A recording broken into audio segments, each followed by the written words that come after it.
What's up, everybody? Andre Khachaturian, Armenian Sports News Podcast, powered by your favorite attorney, Nelson Gevorkian Esquire. We're here joined today with UFC BJJ lightweight fighter Keith Krikorian, coming off a huge win in the inaugural UFC BJJ event in Las Vegas this week, scoring a face crank submission victory against Joao Asanicius. Keith, how are you today? What's going on? I'm good, man. Yeah, feeling really good. It's been a busy day, but really, really happy. So, powers me through it.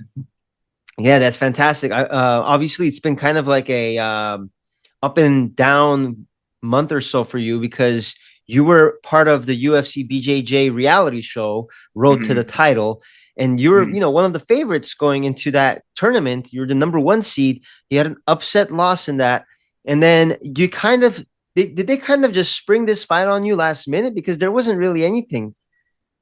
Yeah, no, I mean, they had told me after the event, they said, and they'd said to all the guys, they said, look, we're gonna, you know, obviously bring the finalists back, but we're also gonna bring back a few guys that we're impressed by and we want to see more of. And then they pulled me aside separately and they said, hey, we really want to bring you back. We love your style. We think you have a lot of potential, so we want to bring you back. But I didn't really like know if that meant on this event or like, at some point. And then I mean, I think it wasn't until like a week or two ago that they like actually got back to me and like were making it happen. And I was like, wow, that's really cool because I was like you said, it was really up and down past month because I was a little bit bummed. I was very bummed that I kind of like missed a big opportunity. I felt like losing that first match on the show. So I was grateful that they brought me back. But I wasn't really expecting them to. It's not like they had any reason to. So a big win like that, and does that kind of help put that behind you and help you focus forward now? Yeah, I mean, I had already put it behind me even before the show was released. Obviously, like, there's a lot of emotions, right? Like disappointment, frustration, a little bit of like sadness when, I feel I did everything that I could have, to win and I still lose. There's obviously so many emotions that go with that, but acceptance was something that I, definitely reconciled with, even a few days after the match for sure. So I was like pretty much moved behind, or yeah, had that behind me, but then just saw this as an opportunity to, you know, kind of right that wrong or whatever, or just put a lasting impression in people's minds, other than just like a decision loss, on the show. So I was happy with at least being able to put something out there other than me complaining about a decision or something, which I tried not to do, but Well, it was definitely a highlight reel finish, and you got that under your belt. And obviously, this is just the beginning of the UFC being involved in Brazilian Jiu Jitsu. They announced multiple other cards throughout the rest of 2025. And being that this is such a young promotion, and you're one of the top guys that they had in the reality show, are you kind of expecting a title shot next? No, no, definitely not. I mean, I thought I'd call for it just because why not, and it kind of made sense considering I was on the show. The guys competing, for the title were the match after me, and they were also, on the show. So I just thought I'd throw it out there. I don't know if I, deserve it or if they would give it to me, but, I hope that they'll bring me back, and I hope that at some point maybe I could fight for, the title. I think that'd be a really cool opportunity, and I feel very, very confident in myself, and I figured I'd at least throw it out there. So obviously, this is UFC's first foray into Brazilian Jiu-Jitsu. This is a more specialized form of combat sport, whereas mixed martial arts has elements of different, combat sports mixed into the octagon. How did you get into Brazilian Jiu-Jitsu? And most martial artists, mixed martial artists, they want to go into the UFC. Was that something that you were interested in at a younger age, or you were like, no, I'm only sticking to Brazilian Jiu-Jitsu. This is my thing. Yeah, really early on, I had ambitions to get into the UFC. And oddly enough, like specifically down the Ultimate Fighter, just because I thought that'd be a cool, unique experience. But I moved past that, like really, I'd say, early on, because I started when I was really young. I started in boxing, and I had ambitions of just being a boxer. That was my main goal until I was, around like 12, 13 years old. And then somewhere around there is when I found jiu-jitsu. And then I started to think about, like obviously doing MMA and just combining them all because I really love jiu-jitsu. Like I love boxing and I didn't think I'd like anything as much as that. But then jiu-jitsu came around and I was like, this is actually, I like this as much as boxing probably. And then I thought about, like I said, just thought about maybe doing the kind of MMA route and out of ambition to do that. But then I don't know, somewhere along the way, just I don't know why why it lost its appeal. I think just really truly what it was is I love jujitsu so much, and there was starting to become a path towards professional jujitsu. Like this was right around the time, excuse me, of like EBI, Metamoris, Polaris was starting. Yeah. Some super fight promotions, and ADCC was starting to get a little bit bigger. And so I just thought maybe this was like it could be a path forward for me. And I saw my coach Boogie and Gio and PJ Barch. They kind of like were making careers and livelihoods for themselves out of professional jiu-jitsu, which, like I said, I didn't think would be a possibility, but I was really, I wanted to make it, something like a reality. So just kind of stuck with it. And then MMA never really appealed to me ever again.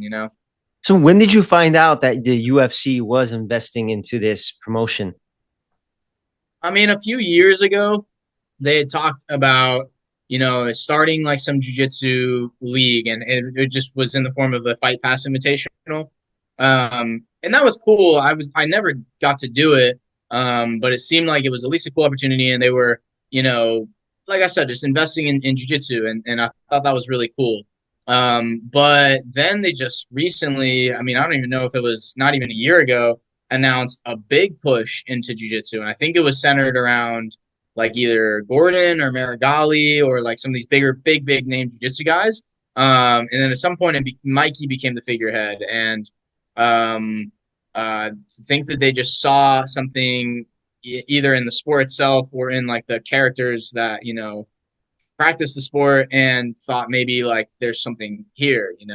And I thought that was really interesting. I didn't think I'd really be involved, but I'm happy that they chose me to at least get on the show, and then on this match as well, just like get out there and show jiu-jitsu can be exciting, and at least try to make it appeal to like an MMA audience or whoever. So you said you didn't think you would be involved. So what happened? Did they reach out to you? Yeah, so they had reached out to me about not a year, like maybe like 8 months ago or so, or 6 months ago. And, I'd had a match on Polaris, a pretty good performance. I got on the mic and I was like, I was spitting some hot fire, and I think they kind of like that. And so then the owner of Fight Pass, who was very involved with the BJJ stuff, he reached out to me, wanted to have me on. Timing never really worked out, and then just timing worked out really well for the show. So back in touch with me, and I thought I'm not doing anything else, so I should maybe just take a chance on this. And I'm grateful I did. I'm bummed obviously that I couldn't make the most of the opportunity, but I'm really happy that I at least got the opportunity and I gave it my best shot, and I put my best foot forward, and at the very least just got to showcase my style of jiu-jitsu and my personality, and maybe some things that could help appeal the sport to a wider audience. And so when you said you were a boxer growing up, was combat sports something that was always big in your family? No, not really. My dad, he was a Taekwondo black belt. He did that in his 20s, and he grew up in Boston. So like, I think combat is just a way of life, over there. Every winter you have to combat against the weather. Forget the. That's fair. Yeah, that's fair. Yeah. Not even like, not even considering the neighborhood he grew up in and stuff. I think just like the elements are something you contend with over there. But definitely, like, he's a tough guy, and combat sports were a part of his life, but he never really pushed it on me. And I think he kind of, truthfully, I think he wanted to move away from that. He didn't want to like force that on his kids. I think, I don't know, you can maybe, it could go two ways when you like teach your kid how to fight, maybe they, I don't know, maybe they learn some good skills, or maybe they, use them, harmfully, I guess. But it really wasn't a big part of my life, like, until I, just independently, or yeah, just kind of like independently went up to my parents and was like, hey, my neighbor is doing this sport called boxing. I didn't realize it was a well-known sport. I was just like, I really want to try it. I think that I could be good at it, and I think I'd really enjoy it, and it would just be good for. I was really low confidence kid. I was like a really like just meek, shy, and like I was a little chubby, and like I needed something. I wasn't good at any other sports, and I wanted to try something that I felt like I would have a little more fun doing, because I really didn't enjoy doing any other sport.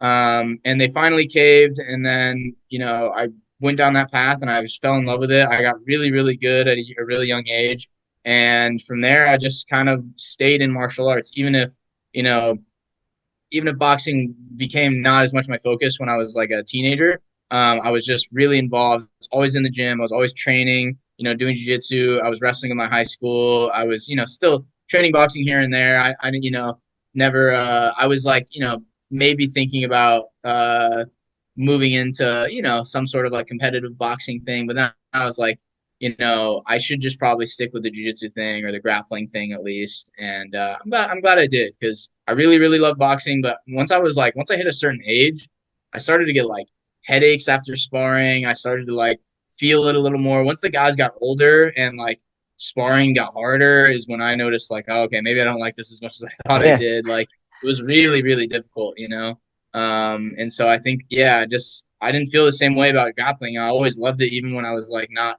doing well, and so that was just a sign to me to maybe, yeah, it's stick to the thing that made me feel the best. And you said you wrestled in high school. Is that kind of where you got your interest in more into grappling? Yeah, yeah. I mean, I'd done jujitsu a little bit before I started wrestling, and then I was doing kind of both at the same time during high school, and I'd say I liked wrestling. It wasn't my favorite thing in the world. I liked the team. I liked being with the team. I liked like representing my school, and I liked representing myself as well. When I'm on the mats, like it was cool to have to do competitions where it was like just kind of solely dependent on me. And I thought that was really cool, but it wasn't like my favorite thing.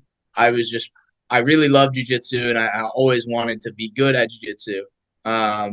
But it just like uh, it was definitely something a cool like way to I think bridge the gap a little bit between my jiu-jitsu training and then everything else. And I'm definitely very, very grateful that I wrestled as long as I did, and I put a lot of energy and passion into it. It just taught me a lot about yeah, just like discipline and Yeah. motivation and those type of things. And how old are you now? 27. 27. So the timing of this, I mean, for me as an outsider looking at it, seems incredible. Like you kind of fell into this sport, you fell in love with it, and you're really good at it, and now the world's biggest promotion is investing a lot of money into it in this Yeah, amazing timing, and you win your yeah. first fight. So how does that feel? Like all these things are just seem aligned, like the stars are aligning perfectly right now. Doesn't that seem that way?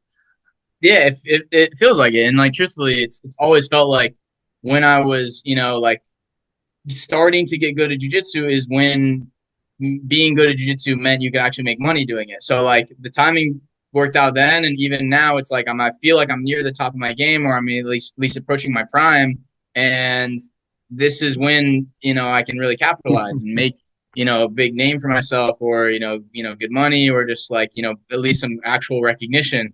And yeah, I mean, truly, like the timing is impeccable. I really feel like I'm here at the exact right time, and I can also help build the sport for future grapplers and people like me who want to do this, and want to spread their message and voice through the sport, I can help kind of usher in that like, you know, new generation and give them like a bigger platform too, and I think that's a really cool position to be in as well. So That's it's man, its fantastic. timing's really great. Yeah, thanks.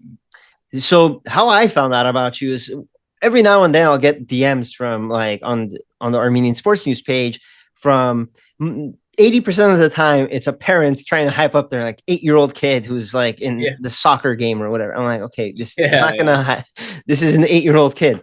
But then yeah. someone sent me, oh, there's Keith Krikorian, UFC BJJ, and I'm like, oh wow, I didn't even realize, and I started following you more, and I'm like, this is incredible. What has it been like to get that support and recognition from the Armenian community on social media and whatnot from your success over the last month or so? Yeah, dude, it's been huge. Like you guys, since I kind of like started following you guys and you were posting about me and stuff, like the Armenian engagement has been massive. Like I never would have expected it. And it's cool because like I always felt this really cool attachment to Armenian fighters. Like anyone that was Armenian, I just like felt like I like instantly just was rooting for and like felt so passionate about and connected to. And like this just goes back to Manny Gamburian and Kara Parisian and you mean and more and lately like Armin Sarukian. Yeah. And like I think it's cool to now I'm in a position where I can kind of see it and feel it like from Armenian people. They actually view me as like someone that they feel connected to and that they can root for because of my like heritage and stuff is so cool because that's exactly how I felt, dude. Like I can't tell you how much I looked up to Manny and Caro, bro. Like I went to Manny's fight, one of his fights on UFC on Fox 4 in like August of I don't know 2012 maybe. Yeah, that's And a while back. yeah, at the Staples Center, I think, in LA. And he fought like Mishihiro Omagawa, I think it was. And then I went to and he won that fight. And I'm like my dad, like I've never seen my dad light up more, like be more proud of him, of like his heritage and stuff. And then we went to this is less of a fun story, but we went to Bellator to watch Kara Parisian. I forget the guy he fought. I wouldn't know him. He's a good name, but Carl got knocked out, and I've never seen my dad more dejected. Like he's more heartbroken, and like, but it's just like, yeah, I mean, just seeing like how he feels about these Armenian fighters the same way that like I feel, and now I'm like feeling from other people is pretty incredible, dude. I'm like really honored and really really happy that you guys that put me in a spotlight and people have shown me a lot of love. Well, it's interesting. You mentioned all of that, like kind of looking into up at these Armenian fighters, and Armenians have obviously had a difficult history, and they've had to fight through many different types of brutal regimes around in history to survive. And so I always ask this to fighters. I'm like, Armenians, when you look at team sports, they're not very good in soccer or basketball, but we have a Yeah, lot of great fighters, boxers, yes, wrestlers. wrestlers, and they all say it's because we've always had to fight. And Yeah, so it and when as a fan, as a sports fan, when you look up at that, it's like, yeah, maybe the world's been against us many times throughout history, but in this octagon, in this ring, in this what do they call it, jiu-jitsu, is it yeah. I've heard it called the Octo Bowl, but I don't know. I don't know it's like what a it bowl, actually right? is. In this bowl, in Yeah, this venue, an Armenian can be the champion, and I think that's really cool. To that, and that's where all that fire comes from. And I'm glad that you're getting that recognition now from the community because it can be really, it can really hype you up. yeah. Absolutely. No, absolutely. I've always felt like it was the like fighting and like combat was just in my blood, and I really do attribute that to my Armenian heritage, and there it is something I can't even explain. Like I couldn't tell you why I feel I'm a good competitor or why I feel I'm very good at specifically combat sports, and I really do feel like I could track it back to my grandpa who fought in the World War II and the Korean War, my uncle who defended the front lines of Armenia against Azerbaijan, and like I really do attribute that same, like I feel like if I wasn't where I am now I'd be on the front lines with them, like I would I would feel compelled to defend my family and defend my, my country's, honor and legacy, but through combat, like I really just feel compelled through all that, and I really do attribute it to like just who I am in my blood, and who my I guess like family has Yeah. helped me become. Tell me more about your family's military background. So you said your grandfather fought in World War World II War for World War United Two States. and the Korean War. Yeah. Yes. Yep. Exactly. And then my grandpa, that's my Armenian grandpa, and then my mom's dad, my grandpa on now my mom's side of the family, he fought in the oh man, I don't remember he was in the Royal Air Force for England. And I don't remember what war it was. I don't know if it was World War II. I don't believe it was. But anyways, so he has a military background, and then like I said, my uncle, I don't know if I'm necessarily at liberty to say, but he fought for Armenia in one of the conflict in the 90s. The I don't Artsakh remember. War, The the arts, yes. Armenia-Azerbaijan War in the 1990s. Wow, Thank you. that's Yes. so. From your father's side, you still have family out in Armenia. Uh, no, they're on the East Coast now. But Okay, and he grew up on the East Coast. They left my grandparents' parents. It's kind of a touchy subject in the family, so it's really hard for me to ask and talk about with them. But my grandparents' parents fled during the genocide. They settled in America, and then they stayed there, and that's where my grandparents were first generation, I guess it would be, yeah, right? And that's then yeah. my dad would be second generation, and then yeah, so they were still there. But then my uncle, he went to West Point, like studied at West Point, and then after that, that was when the conflict happened, and then he went back over. Wow, And really cool. yeah, yeah, very, very, very cool. Like I'm really like honored to be related, and I just find that incredibly noble, and yeah, so one of the cooler. It's really sad, obviously, and he's still alive, obviously, but it's just like he fought really hard, and there's a lot of stuff my family doesn't want to talk about because of all that, But Yeah, I'm I very just mean, honored to be, yeah, that's what I was saying earlier. It's like history's been against us quite a bit, yeah, and even now, like it was 2 years ago, yeah, there was another war, and the mhm. world just kind of I don't even call it a war. It was an attack, and the Yeah, world yeah, denied absolutely, yeah. this. Dude, I call it an attempted genocide, and Yep, people are like, you being dramatic." I'm like, dude, I don't feel like I am really, and if we don't call a spade, then they're just gonna keep dealing us shitty hands. yep. You have to call it like what it is. It Yeah, was a genocide attempt. yeah, But onto more bright subjects, Keith. yeah. Obviously Sorry. your fighting career is just getting on a roll. You started strong. What's next now? What's next for you? You're back in San Diego now. You're Yeah. celebrating your win. Yeah. What are you gonna do next? Well, we'd had a pre-planned vacation to Hawaii next week. So I'm gonna go do that. I'm gonna teach some seminars while I'm out there, but then just mostly just enjoy, recuperate, mentally and physically. And then, the executives of the UFC told me, hey, don't like, you know, let us figure out your next move. Like, don't do anything until you talk to us, because we're really like interested in having you back and working with you in the future. So I'm gonna kind of let my management and them figure all that out, and I'm just gonna be ready. I'm just gonna be ready for whatever's next. I really do feel like I'm nearing my prime, and I have a lot to work on still for sure. But I really do feel like I'm capable of a lot, and I truly do see myself, if I get the opportunity, then taking that UFC title. I really think that that's in my cards, and I feel I'm more than capable, and I'm excited to hopefully work my way toward that opportunity.